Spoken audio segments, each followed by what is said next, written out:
Good morning. पिछले video में हमने देखा था Fraunhofer diffraction by N slits के कारण पर्दे पर बिंदु P पर तीव्रता का फॉर्मूला I याद किया था। I equal to I0 sine alpha upon alpha whole square into sine N beta upon sine beta whole square. यहाँ पे sine alpha upon alpha whole square ये टर्म आ रही है सिंगल स्लिट विवर्तन के कारण, और sine N beta upon sine beta term आ रही है एन स्रोतों से प्राप्त कलासंबद्ध तरंगों में व्यतिकरण के कारण। हमने sine alpha upon alpha term का प्रभाव भी देखा था। अभी नेक्स्ट है sine N beta upon sine beta term का इफेक्ट। मुख्य उच्चिष्ट वहाँ होगा जहाँ पे sine beta sine N beta upon sine beta का मान अधिकतम होगा, और ये तब होगा जबकि साइन बीटा इक्वल टू 0 और साइन बीटा इक्वल टू 0 तब होगा जब beta equal to plus minus N pi होगा, और जब beta equal to plus minus N pi होगा तो साइन एन बीटा भी 0 होगा। तो इस तरह sine N beta upon sine beta equal to 0/0 जो कि एक अनिर्धारित राशि है, और इसका मान हम मैथमेटिकल थ्योरम से ज्ञात कर सकते हैं। इसके लिए हम लिमिट लगाएं beta tends to plus minus N pi sine N beta upon sine beta, और जो न्यूमरेटर और डिनोमिनेटर है उन दोनों को डिफ्रेंशिएट करते हैं बीटा के रिस्पेक्ट में। तो N cos N beta upon cos beta, और अब हम बीटा की वैल्यू रख दें तो N cos N pi upon cos N pi, और हम जानते हैं कोस एन पाई और कोस एन पाई दोनों ही प्लस माइनस 1 होंगे, इसलिए इसकी वैल्यू होगी प्लस माइनस एन, और प्लस माइनस एन इसकी वैल्यू रखी जाए तो तीव्रता मिलती है I equal to I0 sine square alpha upon alpha square N square. Okay, तो इस तरह ये मिलेंगे मुख्य उच्चिष्ट। और मुख्य उच्चिष्ट कहाँ मिलेंगे? साइन जब beta equal to plus minus N pi होगा, जहाँ N equal to 0 1 2 3 4 5 6 and so on हो सकता है। तो बीटा की वैल्यू हम जो पीछे बीटा का मान था beta equal to pi by lambda E plus B sine theta, उसको बराबर कर दें तो E plus B sine theta equal to plus minus N lambda. ये कंडीशन है मुख्य उच्चिष्ट व्यतिकरण के मुख्य उच्चिष्ट के लिए, ठीक है।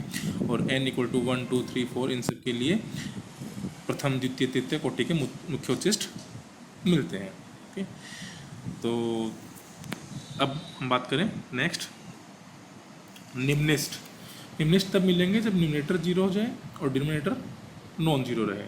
तो जब sine N beta equal to 0 but sine beta not equal to 0 तो बिंदु P पर तीव्रता मिलेगी 0 बाय नॉन जीरो यानी 0।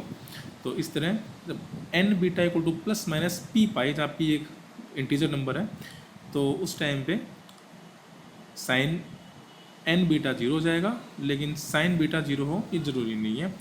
और जब P का मान 0 n 2n 3n या n इंटू n होगा उस टाइम पे साइन बीटा भी 0 होगा, तो वो मुख्य उच्चिष्ट कंडीशन हो जाएगी। इसलिए P का मान क्या होना चाहिए? P का मान 0 नहीं होना चाहिए, n नहीं होना चाहिए, 2n नहीं होना चाहिए, 3n नहीं होना चाहिए, यानी n का पूर्ण गुणक नहीं होना चाहिए। P का मान 1 to n-1, फिर n प्लस 1 to 2n-1, और फिर 2n प्लस 1 to 3n-1 इस तरह होगा, ठीक है। P not equal to small n into capital N। यदि बीटा का मान हम बराबर करें पीछे एक वैल्यू से तो इससे हमें मिलता है n beta equal to plus minus P pi, तो n pi E plus B sine theta upon lambda equal to plus minus P pi, या E plus B sine theta equal to plus minus P lambda by n। इस प्रकार हमें निम्निष्ट प्राप्त होते हैं। तो NV कोटि का मुख्य उच्चिष्ट यदि थीटा कोण पे मिलता है तो उसके निकटतम निम्निष्ट हमें थीटा प्लस डेल्टा थीटा मिलता है। तो E plus B sine theta equal to N lambda ये मुख्य उच्चिष्ट, और E plus B sine theta plus minus delta theta equal to N into capital N plus minus 1 lambda by capital N. हमने यहाँ पे पी की value लिख दी है N capital N plus minus 1, जो कि एनवे उच्चिष्ट के दोनों तरफ निम्निष्ट की कंडीशन है। इस प्रकार डेल्टा थीटा अत्यल्प होने से साइन डेल्टा थीटा को हम डेल्टा थीटा लिख दें और कोस डेल्टा थीटा को हम 1 रख दें। तो इसको सोल्व करें तो हमें E plus B delta theta cos theta equal to lambda by N मिलता है, या delta theta equal to N lambda by N into E plus B cos theta. Okay, delta theta anyway मुख्य उच्चिष्ट की अर्धकोणीय चौड़ाई हो जाएगी, क्योंकि हम एक तरफ उसके निम्निष्ट की चौड़ाई ले रहे हैं डेल्टा थीटा। तो दोनों तरफ डेल्टा थीटा कोण पे आपको निम्निष्ट मिलते हैं। अब द्वितीयक उच्चिष्ट, जो कि हमें जो दो मुख्य उच्चिष्ट हैं उनके बीच में n-1 निम्निष्ट मिलते हैं, इसलिए उन निम्निष्टों के बीच में भी n-2 द्वितीयक उच्चिष्ट मिलेंगे। द्वितीयक उच्चिष्ट के लिए D I by D beta equal to 0 condition लेंगे, और बीटा की आई के और बीटा के सापेक्ष अगर डिफ्रेंशिएट किया जाए तो उससे हमें कंडीशन मिलती है 2 sine N beta upon sine beta bracket में N cosine beta minus sine N beta cos beta upon sine square beta equal to 0। लेकिन पहली जो राशि है ये sine N beta upon sine beta, ये अगर 0 के बराबर करें तो उससे हमें निम्निष्ट मिलता है, ठीक है। इसलिए दूसरा ब्रैकेट 0 के बराबर करेंगे तो हमें उच्चिष्ट मिलेंगे। तो इसको 0 के बराबर कर दें तो हमें कंडीशन मिलती है N tan beta equal to tan N beta. ये कंडीशन जहाँ फुलफिल होती है वहाँ पे द्वितीयक उच्चिष्ट मिलेंगे। द्वितीयक उच्चिष्ट की कंडीशन पर बीटा का मान ज्ञात करने के लिए या उस पर तीव्रता ज्ञात करने के लिए हम समकोण त्रिभुज का निर्माण करेंगे और उसकी सहायता से ज्ञात करेंगे। समकोण त्रिभुज बनाया, इसमें आधार लिया हमने 1, लंब लिया है एन टेन बीटा और सकोण लिया है एन बीटा।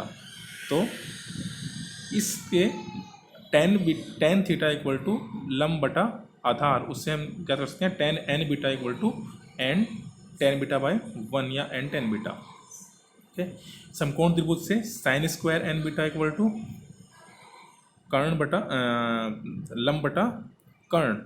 तो sine N beta equal to n tan beta upon 1 plus N square tan beta का अंडर रूट, या sine square N beta equal to ये टर्म आ गई। इसी तो sine square N beta upon sine square beta ज्ञात कर सकते हैं, और इसकी सहायता से फाइनली रिजल्ट आता है sine square N beta upon sine square beta equal to N square upon 1 plus N square minus 1 sine square beta. तो जो द्वितीयक उच्चिष्ट है उनकी तीव्रता N square by 1 plus N square minus 1 sine square beta के समानुपाती होती है, जबकि मुख्य उच्चिष्ट की तीव्रता एन स्क्वायर के समानुपाती होती है। यदि एन का मान बहुत अधिक बढ़ जाए तो द्वितीयक उच्चिष्ट का तीव्रता इतनी कम हो जाती है कि वो विजिबल भी नहीं हो पाते हैं।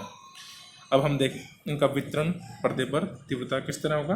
तो थीटा इक्वल टू 0 के लिए केंद्रीय उच्चिष्ट मिलेगा, इसकी तीव्रता सर्वाधिक होगी। उसके बाद में द्वितीयक उच्चिष्ट, ये केंद्रीय उच्चिष्ट जिसकी तीव्रता सर्वाधिक है। उसके बाद द्वितीयक उच्चिष्ट 2n-1 जिनके बीच में n-1 निम्निष्ट, और फिर प्रथम कोटि का मुख्य उच्चिष्ट दोनों तरफ, फिर द्वितीय कोटि के मुख्य उच्चिष्ट दोनों तरफ। इस तरह आगे से आगे पैटर्न बढ़ता रहता है। Okay, thank you.